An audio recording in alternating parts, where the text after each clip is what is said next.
Jim Winston here, and I've moved my flag from Woodbury Hill to Woodmont, Connecticut. We are having a July celebration in February. And this is a feast I am sharing with my sister Lynn and my brother-in-law Alan Caden and their lovely seaside resort. And there you can see we have this lobster pot that is going to be put into good use. And it's going to have this layer. It has a layer of dill onto which we're going to put some potatoes, and then we're going to put some chicken thighs. Eventually we'll put some lobsters in and some sweet corn. And then we have sausage and little neck clams. And we also have 2 bottles of wine to enjoy with this spectacular feast to promote warmer weather in the face of what is going to be a snowstorm tomorrow, I guess. We have 2 wines we're going to look at here. This is a wine we put into a tasting a week ago. It is part of the wine stable of Lafite Rothschild, and it's a modest Bordeaux. It's more than Lafite Rothschild produced by the estate. They have a rather extensive and very successful broad range of wines, some from the south of France, some from Chile. They have an estate there. They also have a joint venture in Argentina. And then they also do other things in Bordeaux. This is a Bordeaux Blanc that we will be having, although it's not in my glass right now. And it is fabulous. It's a real clean style of Sauvignon Blanc, 10% Semillon added to it. But today is something else. A friend of mine, Mike and Kristen, gave me this bottle of wine. And it has quite a story. It's Hillock and Hobbs, and it's a dry Riesling from Seneca, from the Finger Lakes. They had been up in the Finger Lakes, and they had a chance to visit the winery. Boy, is it good. And Paul Hobbs, who is the main architect behind this label, is one of the most famous winemakers in America today. He grew up in the area. He grew up in Cayuga County. I think that's correct. Went to Notre Dame and then proceeded on to the University of California, Davis, our famous school for producing extraordinary winemaking talent. And he ended up taking on a job with Robert Mondavi, working his way up the feed chain in that organization, became a chief lieutenant in his winemaking operation.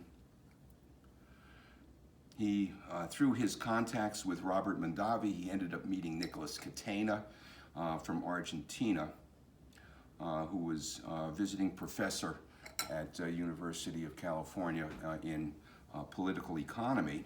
His family, Catena's family, had a family wine estate in Mendoza, Argentina, and fell in love with Napa Valley and Napa Valley winemakers, and took a shine to what was being produced, particularly with Mondavi, great Cabernet and Chardonnay.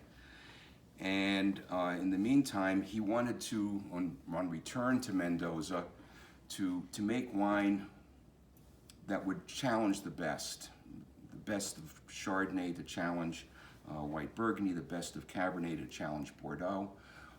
His family estate was really making just commercial style wine for the, for the hoi polloi. And he brought with him Paul Hobbs. And Paul Hobbs, really by accident, ends up being the godfather of Malbec wine in Argentina, making Malbec the signature varietal so well renowned from Mendoza. And eventually Hobbs branched out on his own. He came back to Mendoza, ended up partnering with some French guys to make wine under his own label, Cobos, and in addition, making incredible wine in Napa Valley. He's, again, one of the most respected winemakers out there. His Cabernet, he sources Cabernet from 3 of the most historic Cabernet vineyards in Napa, Beckstoffer, Crane, Dr. Crane, famous Tocolon. Tocolon is like $500 a bottle. Piedras is another one that he has. But here's something. he was drawn to come back to New York State. He felt that he could be making wine in the Finger Lakes area and making wine at the level of the great, great wines coming from Germany, from the Mosel, from Saar, from the Ruhr valleys. And he set his sights on various vineyards, potential vineyard sites, and he started from scratch. It wasn't like he was acquiring a vineyard there. He had to build from scratch. And he operates this wine estate in Seneca with his son, David. And this is the initial release of this Riesling. I'm just going to give you his notes on the wine. The inaugural vintage from our steep-sloped estate presents a delicate bouquet of spring white flowers, tangerine peel, mingled with accents of wet slate, elegant and inviting on the palate, crisp pear, lime zest. Highlights are underscored by bright acidity and lingering mineral notes that seamlessly glide to a vibrant finish. I'm trying to hold off to this.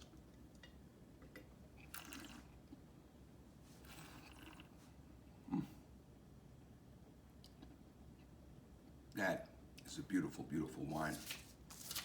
He also has a good review here from James Suckling, giving it 94 points. Remember, you drink for your pleasure, not for James Suckling, or for that matter, for me. But we have two different wines. This is a long wine. This has an amazing length to the wine. And it's also very balanced. It's only 12.5 alcohol, which in today's world is almost like unheard of.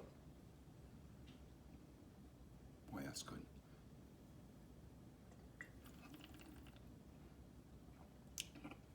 I think we'll do quite well with our lobster bake today here in Woodmont.